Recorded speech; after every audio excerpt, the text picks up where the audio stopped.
Özünüzü təqdim edin. Mən Goranboy rayonu Turab Məmmədov adına Haz rəhmətli tam orta məktəbin Azərbaycan dili ədəbiyyat müəlliməsi işləmişəm 35 il. İşlədiyim müddətdə heç bir negativ, yəni işim olmayıbdı. Onu qeyd etmək istəyirəm ki, mən diaqnostikadan məktəbimdə işlədiyim müddətdə ən yüksək balı olan müəlliməyəm. Bununla yanaşı sertifikasiya imtahanından mənim balımı saxtalaşdırdılar və bununla yanaşı mən onu nə qədər tələb etsəm də, amma heç bir qurum mənə, yəni Təhsil Nazirinin hər bir qurumu mənə necə deyim, düzgün bir cavab vermədi. Onunla əlaqədar olaraq mən onu bildirmək istəyirəm ki, 35 ilin müəlliməsi məktəbimdə məni işimə qaytarmır. Əvvəl Anar Qədiməliyev, keçmiş rəis, sonra Goranboy sektor müdiri Xəyal Məmmədov, İndi yeni gələn Gəncə-Daşkəsən regional idarənin rəisi Elçin Kərimov məni bir mənalı şəkildə təhsilə yaxın qoymur.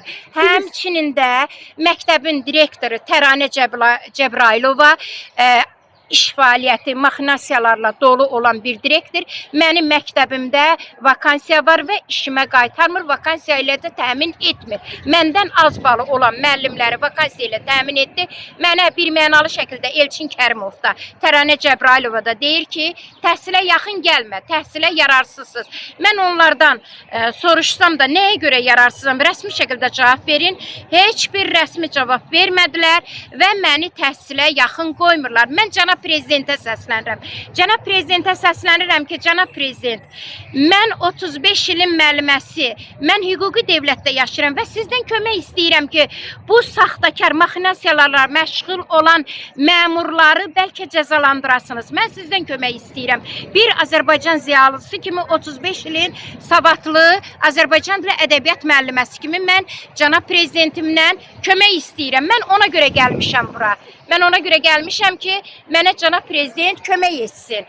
Bir də mən onu demək istəyirəm ki, səslənirəm ki, Daxili İşlər Naziri və Baş Prokuror Vilayət Eyvazovla Kamran Əliyev, Neman Eminov kimi saxtakarları, Anar Qədimaliyev, Xəyal Məmmədov kimi saxtakarlar Neman Eminovu məktəbə qoydular və işə düzəltmək adı ilə mənə 10.000 zərər vurdular, oğlanlarımı işə düzəltmək adı ilə. Mən xahiş edirəm ki, cənab Baş Prokurordan, Vilayət Eyvazovdan xahiş edirəm ki, mənim pulum Anar Qədiməliyevdən, Xəyal Məmmədovdan alınsın. Çünki onlarla işə düzəldirdi. Məndən də başqa 12 nəfər şəxsi dələduzluqla onların adı ilə Neman Eminov aldadıbdır. Mən prezidentimdən kömək istəyirəm ki, prezidentim məni bu vəziyyətdən çıxarsın və pulları onlar tərəfindən ödətdirsin. Mən onu istəyirəm bir dənə prezidentimdən kömək.